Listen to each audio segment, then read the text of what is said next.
ಅಪ್ಪ ಏನು ಪೂಜೆ ಹೋಮ ಥರ ಏನೋ ಮಾಡ್ತಾ ಇದೆಯಾ? ಏನಿದು? ಅಗ್ನಿಹೋತ್ರ ಅಂತ. ಅಗ್ನಿಹೋತ್ರ. ಇದು ಓಕೆ. ಬೆಳಗ್ಗೆ ಮತ್ತು ಸಂಜೆ ಮಾಡ್ತಾರೆ. ಏನು ದೇವ್ರಿಗೆ ಏನು? ಇದು ಅಗ್ನಿಗೆ ಅಂದರೆ ಸೂರ್ಯನಿಗೆ ಮತ್ತು ಅಗ್ನಿಗೆ. ಓಕೆ. ಸೊ ಇದೊಂದು ಅರ್ಪಣೆ ಮಾಡೋದು. ಇದರಿಂದ ಏನು ಅಗ್ನಿ ಮತ್ತು ಇದಕ್ಕೆ ಏನು ಸಗಣಿಯಿಂದ ಮಾಡಿರೋಂಥ ಏನಂತಾರೆ ಅದನ್ನು ಪಿಡಕಲ್ ಅಂತಾರೆ ತೆಲುಗುలో, ಕನ್ನಡದಲ್ಲಿ ಏನಂತಾರೆ ಗೊತ್ತಿಲ್ಲ. ಭರಣಿ. ಭರಣಿ. ಆ ಭರಣಿಯನ್ನು ತಗೊಂಡು ಭರಣಿ ಮೇಲೆ ತುಪ್ಪ ಮತ್ತು ಅಕ್ಕಿ ಕಾಳನ್ನು ಹಾಕಿ, ಅಕ್ಕಿ ಕಾಳು ತುಪ್ಪ ಹಿಂಗೆ ಮಿಕ್ಸ್ ಮಾಡ್ಕೊಳ್ಬೇಕು. ಅಕ್ಕಿ ಕಾಳದಲ್ಲೂ ಏನೋ ಬ್ರೌನ್ ಇದೆ. ಹಾಂ, ಬ್ರೌನ್ ಅಕ್ಕಿ. ಓಕೆ. ಬಿಳಿ ಅಕ್ಕಿ ಅಲ್ಲ.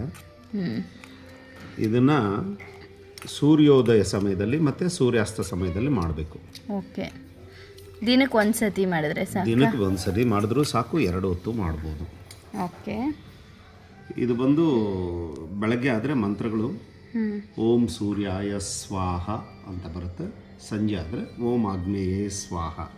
ನಾನು ಹೇಳ್ತೀನಿ ಮಂತ್ರಗಳು, ಹೇಳ್ತಾ ಈಗ ಆರಂಭ ಮಾಡ್ತೀನಿ. ಓಂ ಆಗ್ನೇಯೇ ಸ್ವಾಹ.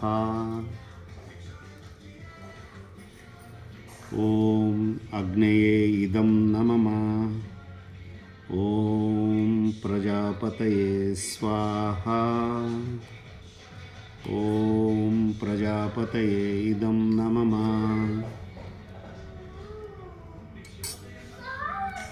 ಓಂ ಅಗ್ನಯೇ ಸ್ವಾಹ. ಓಂ ಅಗ್ನಯೇ ಇದಂ ನಮಃ.